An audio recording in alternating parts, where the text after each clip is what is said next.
Hi, welcome to episode 1 of the Needles, Knots, and Wool podcast about Nalbinding and other ancient crafts with a modern twist. I'm your host, Amy Vandervorst. Today's topics include getting Loopy, a gathering of Nalbinders, and getting started in Nalbinding. Just a quick note. I've gotten questions about how to say and pronounce our craft Nalbinding. I say it in my upper Midwest American accent. This isn't how many of my Northern European friends pronounce it. I hope you'll forgive my accent as I've tried to switch pronunciations, and my brain and mouth just can't seem to get it right. I end up giggling every single time. For my fellow non-Nordic speakers, if you'd like to hear someone from Norway saying the word, just click the link below. Locally here, there's only a few of us who actively Nalbind. I'm wondering if this is at least in part because there's not as much support for Nalbinding as there is for knitting. Go into any yarn shop, and there's instant help, a ton of patterns and books, and knitting nights for project support and inspiration.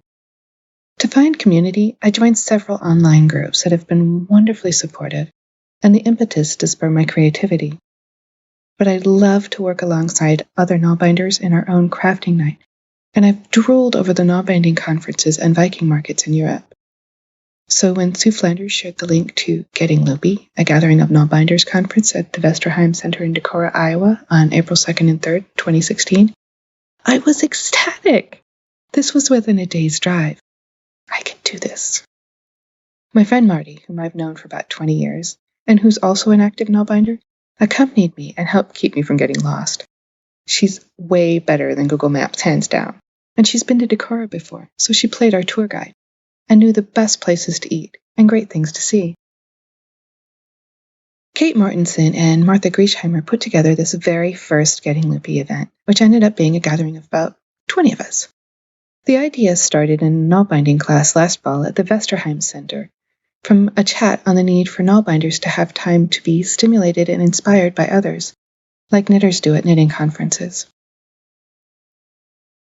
Our teachers were Janine Cassell and Sue Flanders, who showed us several wonderful ideas for embellishing our work, and Donna Kallner, who shared great tips for teaching Nalbinding and looping, gave an inspirational talk at the New Age Looping Trunk Show, and taught cross-knit looping on the edge, a way to edge fabric or material with a Coptic stitch.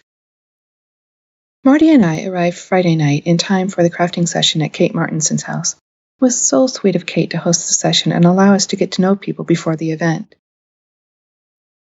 One of my favorite discussions that night was on the value of handwork and what has influenced it, positively and negatively. It started when Janine asked if we felt that because crafting is seen as women's work, if that's one of the reasons that it may be seen as less valuable than, say, an engineer's work. I added my experiences from college, where we were encouraged to focus on a career that was more technical rather than manual. Class structure also came into the discussion. In the past, people didn't always have the means to have others make things for them, and how that perception shaped the view of handmade items. In contrast and defense of handcrafts, we talked about the value of manual work and how it gives us downtime for our brains and the ability to process things mentally that we couldn't otherwise. There's also value in passing down the traditions from generation to generation and spending time together, and the pride of creation saying, "Hey, I made this." It really made me realize how much has been forgotten because we don't make things in our modern culture as much as our ancestors did. And afterward, many more ideas popped into my head, like the fact that I can make null-bound mittens better than any I'd find in the store. But I digress. This led to the idea that some people have a need for step-by-step instructions, and Donna brought up many feel the need for an instant perfection in their work. We pondered this for a little bit, and it was brought up that mistakes are very important to the learning process. A person can also learn so much more when exploring and finding out what works and what doesn't, when trying to make the shape for a garment rather than just blindly following step-by-step instructions from a pattern. But so many people aren't willing to make mistakes, or willing to take the time to figure out how shape works. I hope that this discussion gets you thinking as much as it did me. Saturday morning was the embellishment class with Janine and Sue. They had so many cute suggestions. My favorites included needle felting. One of the examples they had was a style that resembled Rosasom embroidery. It was really eye-catching. Using embroidery and using woven bands and crocheted edgings. After that, Marty and I snagged a quick lunch and shopped at the museum store and the Blue Heron yarn store down the street. Donna, Janine, and Sue were all available for book signings, and I snagged a few of the books along with a silly pin for the event, some birch-scented soap, a different style needle than what I make, a note card, and some yarns that I can't get at my local yarn store. After lunch, Donna gave an incredible talk at the New Age Looping Trunk Show. Samples she showed were from 6 continents, and some of it was her own work. History to modern times. She pointed out that for most of human history, people didn't have the incredible yarn stashes we have today. People added on as they had need. I giggled when she pointed out that the fishermen in the North Atlantic had felt that anyone who came to work with hand-knitted mittens instead of nail-bound ones had an unskilled wife. But knowing that nail-binding doesn't unravel like knitting really made the difference for those guys. A few more things that hit home with me were that women don't have the same amount of quiet, repetitive tasks today that we used to. Those were the tasks that allowed us to rest. She also talked about showing the maker's hand in our work and having positive messages that show how much we have in common in our world. And making is one of those ways. Poor Donna didn't get a break because we hopped right into her ABCs of Simple Looping workshop about teaching looping, and you can include Nalbinding, to students. I loved her suggestion to limit the selection of materials available to students so they aren't trying to use something that won't work as well. And also to have text and visual options for students. My brain was pretty much mush by then, and I was glad we brought for supper free time and crafting. Sunday. Our last class was Cross-Knit Looping on the Edge by Donna again. Basically, it was the Coptic or Tarim stitch turned into an edging on a fabric, felt, knitting, Nalbinding, or whatever.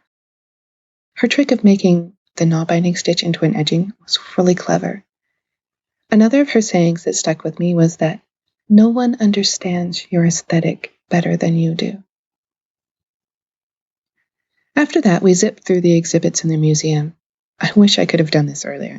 My introverted nature was really starting to kick in, and I was shutting down. Hard to take in more input, but strolling through the display on the Norwegian sweaters was worth it. During the conference, they gave out quite a few door prizes. I won an Osage orange Nalbinding needle and a pouch with various doodads. The shape of this particular needle is so interesting and so different from the ones I make. Working with it felt a little awkward for me, but when I got the hang of it, it was really good and smooth to work with. We also had a show and tell time for our projects. There were so many gorgeous things on display. All the attendees provided things to share, and I wish everyone would have felt more comfortable leaving comments and encouragement. The projects really were amazing. Finally, it was time for goodbyes after a full weekend of meeting wonderful people. Marty and I scooted out quickly since we had a 5 to 6 hour drive ahead of us. It sounds like there'll be future Getting Loopy gatherings, and I look forward to seeing how the event will grow. Perhaps I'll get to see some of you there. Getting started in Nalbinding. If you're new to Nalbinding, the key thing is to be patient with yourself. A lot of people I've met, including myself, had to learn this more than once. It's okay, it's just so different from any other craft we've had. Remember, even tension will come with practice. Everyone seems to want to be instantly perfect with their work and start on a project right away. I'm no exception to this, but I'll encourage you to make a chain or two of about 100 stitches just to get used to the stitch. Then do a simple project, not using that first set of loops. On your work, see how the loops in the back, they kind of pop up a little bit. That's normal, and it usually goes away after working another row. I'm going to encourage you to keep that first project to look back and remind yourself how far you've come, and to encourage others as they start too. To start, you'll just need a yarn and a needle. As far as needles go, you can use anything from a simple tapestry or weaving needle to a hand-shaped wood, plastic, bone, antler, or even prehistoric ivory needle. Play with different types and see what you like. There are differing opinions on yarns to start with, just like any other yarn craft. I like to start my students with a bulky single ply because it's easy to see the stitches, since they'll be big. And the first project goes quickly, so the new Nalbinder gets a sense of accomplishment early on. Though, as I understand it, historically much work was done with 2-ply yarns. I usually have people start with the Oslo stitch because it's just a step or two different from a large variety of other stitches, but I've heard of people starting with Danish and York stitches too. After picking a stitch, identify the steps of the stitch you're learning so you know where it starts and where it begins, and it doesn't just end up a jumble in your head. Be careful not to work too tightly with your stitches at first. Your needle should be able to go through your loops on your thumb without too much tugging. Making them tight at first, yeah, it gives you the most feeling of control, but it will put a lot more pressure and torque on your fingers and thumb, and that's going to cause you some serious pain in the long run. I get quite a few questions about the U's and O's notation. Don't worry about those right away. Play with it later. It's just one way to describe your stitch, and handy if you work flat. Everyone learns a little bit differently, so I'll share my favorite resources in a variety of learning styles. Santa Marie's Nula Quintet site has an amazing amount of information and great videos. I found the videos to be helpful because I could rewind them and watch the parts over and over that gave me difficulty until they made sense. Ulrike Clausen-Buttner's book, Nalbinding, What in the World is That?, is a great overall resource. It has historic aspects as well as tips, clear step-by-step photos of stitches, and projects. And How to Nalbind the Oslo and York Stitch booklet by Anne Raven and Maria Landhill gives a quick overview and has simple instructions with clear figure drawings. What's on the needle? I've been working like mad trying to finish my sweater for the Stitch Along Challenge. I got it done this week. I'm using Mom and Stitch and some Malabrigo Rios I had on hand, blending new colors by doing a row of one color and then another and swapping those rows. I keep having to weigh the yarn so I have enough to finish a row and when to change colors. For example, when the skein is down to about 1/3 of it left, I have to blend colors into the new one. And I need about 15 grams for a row if I include the sleeves. What are you all working on? Challenges and events. The Nalbinding Stitch Along Sweater group was started by Maria Hell, and it's an ongoing challenge to encourage each other in finishing a Nalbind sweater. Remember to make an album for your pictures so we can see your progress, okay? The Colorwork Challenge in the Nalbinders on Ravelry group is to use colors in a fun way as you make them. The item can be whatever you choose. Color ideas given are spinning an interesting colored yarn, making spots and stripes, using a gradient yarn, pretty embellishments on a plain background, colored edgings, and whatever else you can come up with. The challenge closes September 1st, 2016. In the Shy Red Fox group on Facebook, we have a Small Projects Challenge. It ends the end of June. For every entry, you'll get an entry for the raffle for one of my Nalbound Carmen Vortex scarves. To enter, you have to take a picture of your yarn as you start the project, so we know what day you started it. And then you take a picture of your end product, and I'll put them all in the appropriate folder. I'll post links there. So anyway, if you enter, good luck. And we'd love to be able to cheer for your finished projects. I'll be demoing and vending at Singerfest here in Sioux Falls at the Nordic Boutique on June 11th.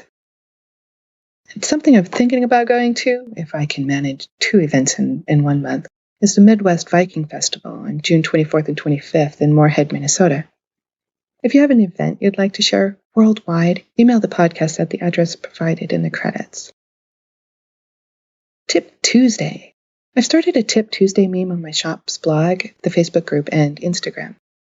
The ones I've shared so far are how to avoid loops slipping off your thumb, and a short series on how to read your work. So far I've posted increases and decreases. That's what I have for you today. I'd love to hear your thoughts on the value of handmade and the perceptions on the value of handcrafts and what we can do to bolster the perception. Also, if you have any Tip Tuesday ideas, beginner helps, challenges, classes, or events to share, feel free to leave a note in the comments below or email me at podcast@shyredfox.com. Our next episode will have an interview with Maria Lendhell from Denmark. Music for this episode is Nova by Ahrix and is used under a Creative Commons Attribution license. You can find me at Shy Red Fox, all one word, at my Etsy shop, Facebook page, Twitter, and Instagram, or The Shy Red Fox on Tumblr. See you next time on Needles, Knots, and Wool. Thank you so much for listening.